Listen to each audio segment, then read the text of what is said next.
de la discapacidad intelectual? ¿Sabes qué significa?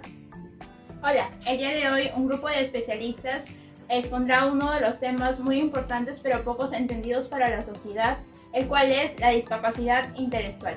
Para ello mencionaremos puntos importantes respecto a cómo establecer dicho diagnóstico. A nivel mundial se señala que la discapacidad intelectual es frecuente y tiene un alto impacto en el funcionamiento individual y una prevalencia de 1 a 4%. Ahora nos preguntamos, ¿qué es la discapacidad intelectual?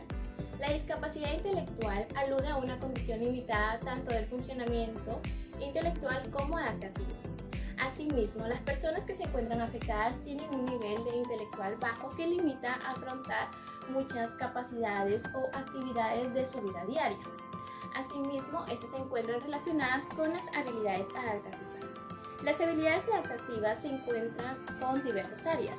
Estas áreas son el área conceptual, la cual está relacionada con las competencias de memoria, de escritura, de lenguaje y de las matemáticas.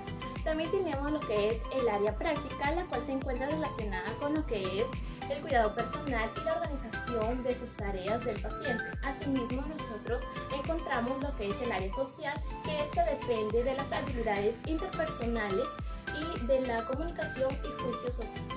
¿Te has preguntado cuál es el origen de la discapacidad intelectual? Pues esta tiene una etiología muy heterogénea, es decir, multifactorial. Pues se habla cada vez más que los factores genéticos son predominantes, pero también se habla que puede ser a consecuencia del cuidado prenatal, es decir, si hay lesiones, infecciones o exposición a toxinas. En cuanto a factores que influyen en el desarrollo y el funcionamiento del cerebro en el periodo prenatal, perinatal o postnatal, se puede dividir en factores orgánicos, genéticos y socioculturales. Otra cosa importante es que conocer la etiología aumenta la posibilidad de que el tratamiento y la prevención, en algunos casos, se pueda llevar satisfactoriamente, pues pueden haber factores ambientales que podrían repercutir, ya sea causando o empeorando las condiciones del paciente. Por ejemplo, una mala alimentación, deprivación emocional y social.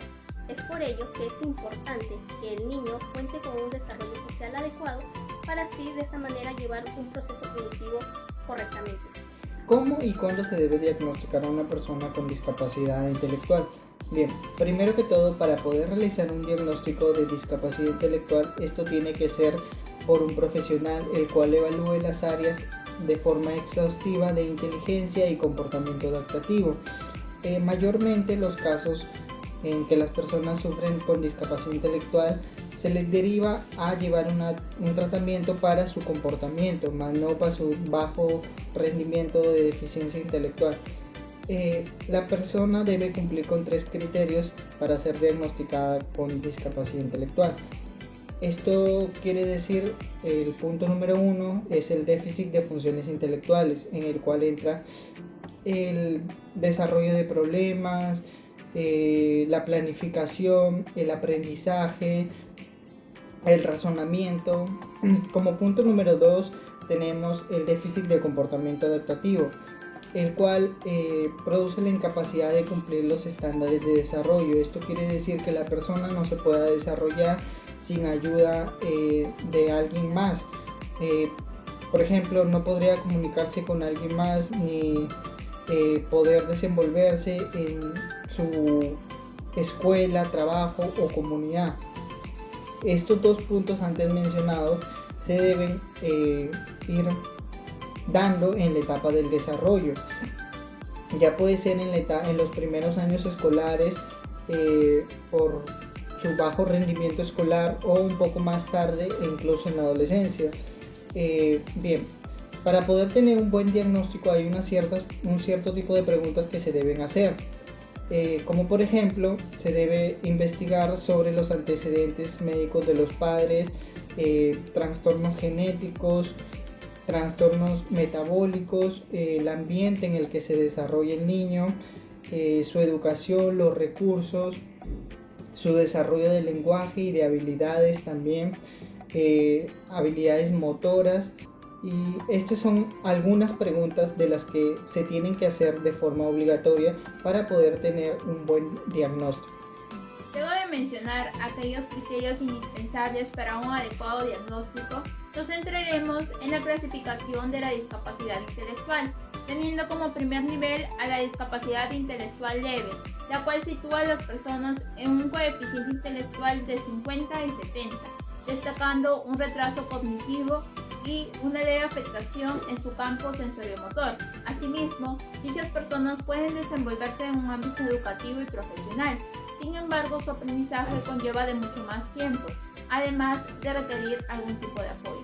Por otro lado, la discapacidad intelectual moderada sitúa a las personas debajo de un coeficiente intelectual de 50. Ellas tienen la capacidad de aprender y pensar lógicamente de forma reducida. Sin embargo, son capaces de poder desenvolverse por sí mismos y lograr una comunicación con ayuda y supervisión. Como tercer nivel tenemos a la discapacidad intelectual grave, la cual sitúa el coeficiente intelectual entre el 20 y 34. Dichas personas presentan un retraso en todos los aspectos del desarrollo, además de un vocabulario limitado. Pueden adquirir habilidades básicas tales como cuidarse de sí mismos. Sin embargo, requieren aún de apoyo constante en sus actividades cotidianas. Por último, la discapacidad intelectual profunda se encuentra con un coeficiente intelectual debajo de 20. Aquellas personas mantienen una expectativa de vida muy reducida, debido a que no pueden cuidarse de sí mismos y no tienen un lenguaje, además de presentar otras características como lo es las convulsiones y condiciones físicas, y su poca capacidad para comprender y expresar emociones. Luego de mencionar aquellos 4 niveles de la clasificación de la discapacidad intelectual, pasaré a explicar aquellos síntomas clínicos respecto a las áreas comprometidas con este diagnóstico, tales como el lenguaje, la percepción, cognición, concentración, memoria, emoción, movimiento y conducta. Iniciando con el lenguaje, las personas con discapacidad intelectual presentan un retraso en la adquisición del mismo, ya que tienen dificultades en el habla y la expresión. Generalmente esto varía según el nivel de gravedad en el que se encuentra. Siguiendo con la percepción, aquellas personas no suelen tener la capacidad para percibir y reaccionar ante estímulos ambientales, ya que no pueden diferenciar entre el tamaño, el color o la forma. Siguiendo con ello, en la cognición, su capacidad para poder analizar, razonar, comprender y mantener un pensamiento abstracto varía en mayor o menor medida según el nivel en el que se encuentra, además de una concentración baja y restringida, junto con una memoria pobre y con recuerdos indexados. Por otro lado, sus emociones suelen ser ingenuas e inmaduras, además de presentar dificultades en sus movimientos, generalmente que suelen ser torpes o excesivos. En cuanto a conductas, suelen manifestarse en violentas, destructivas, aunque todo lo anteriormente mencionado varía según el nivel en el que fueron diagnosticados. Pero ¿cómo podemos ayudar en el tratamiento y la intervención de este diagnóstico? El aspecto más importante del tratamiento en todos los casos de discapacidad intelectual es la detección precoz y la intervención temprana. En hasta el 40% de los casos no existe una etiología específica, existen causas conocidas, pero que no tienen cura. Es por eso que el propósito de nuestro tratamiento no es buscar una cura, sino es reducir los síntomas y la discapacidad. Por ejemplo, ayudando a las personas a sentirse seguras dentro y fuera de casa, brindando acciones que los pueden ayudar a su vida diaria, mejorando la calidad de vida, apoyando a los cuidadores y a los familiares. El objetivo específico y nuestro plan de tratamiento dependerá mucho de la discapacidad intelectual de nuestro individuo y de las enfermedades comórbidas que él haya padecido. Es importante tener en cuenta que cada una de las personas con diagnóstico de discapacidad intelectual es única y de ello depende su apoyo y cuidado respecto a sus necesidades individuales. Asimismo, dichas personas tienen derecho a una educación y a una calidad de vida plena y autónoma, ya que de ello dependerá el poder alcanzar sus metas de acuerdo a sus capacidades. Esto ha sido todo, muchas gracias.